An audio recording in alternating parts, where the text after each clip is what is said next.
To what extent is the pilot assisted by technology while landing? Da muss man unterscheiden. Wir führen tatsächlich. You must distinguish. We actually perform various types of landings.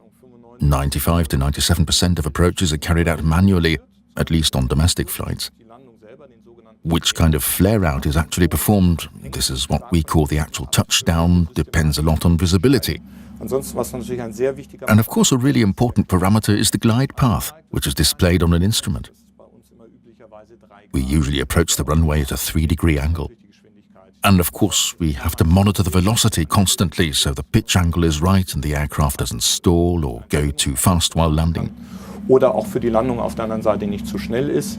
Und wenn es jetzt richtig neblig wird, in the event of heavy fog, we even have to let the autopilot do the job. In such cases, all we do is watch the instruments while the autopilot carries out a fully automatic landing. But this only works at airports with the necessary technical installations. Not every airport has them, only the large ones. bereithalten. Also nicht bei jedem Flugplatz wäre das möglich. Das sind nur die großen Flughäfen. During an approach, do you have to keep a certain minimum distance between a wide body and a narrow body which is following? Im groben ja. Yes, more or less. But that's defined according to the so-called wake turbulence category. Aircraft are referred to as light, medium or heavy. Since the A380 came out, there's even a super heavy category. We are in wake turbulence category medium. If two aircraft of this category fly in succession, they need to maintain a distance of 3 miles. If we have a larger aircraft ahead of us, like a 767, then the distance increases to 5 miles, and if it's one of those A380s, 7 miles are prescribed for landing and takeoff. You can also define this in terms of minutes. For heavy aircraft, it would be 2 minutes, and for super heavy ones, 3 minutes for landing or for takeoff. What do pilots do the whole time in the cockpit, particularly on long-distance flight? Isn't it boring? Yes, we're often asked this, of course, and it is actually even one of the hiring criteria. Psychologists call it monotony tolerance. In fact, this is an important point because we do sit a lot and just monitor things constantly without anything happening. But the day on which something does happen, you have to be absolutely alert. You have to ask yourself, can I handle that, even on long-distance flights? It is normal to wind down a bit during cruising flight, but you always have a few things to do, like responding to radio messages, reporting on your position, or looking to see where the nearest airfield is to make sure you're always prepared if something should happen.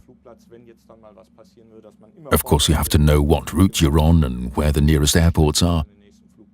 Okay, that isn't a very challenging task, especially if you've been flying for some years, but you can also have a chat with your colleague, and there are sometimes new regulations you can talk about, so there's often lots of shop talk. And you're allowed to take breaks while on board because we need to stay mentally fit, so we're able to really concentrate when we land.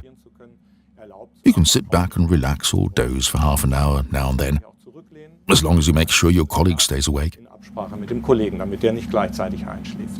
Does every pilot have a favorite route or a favorite airport? There are probably some colleagues who have a favorite route or airport, no question. There are some really beautiful and interesting places to land, like Corfu, which is one of our destinations.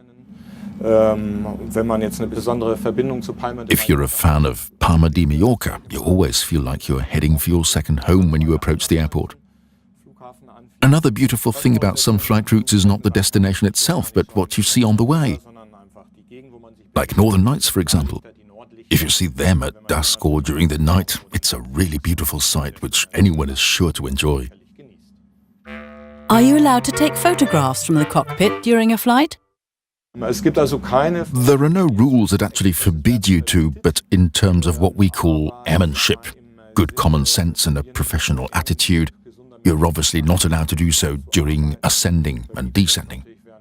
Nobody does that. Once the autopilot has taken over at cruising level, though, it's okay to take a few pictures, but since what you see are normally just routine sights, you don't take pictures very often. Maybe some for friends and family so they can see how you spend your days. Was machst du denn so den ganzen Tag?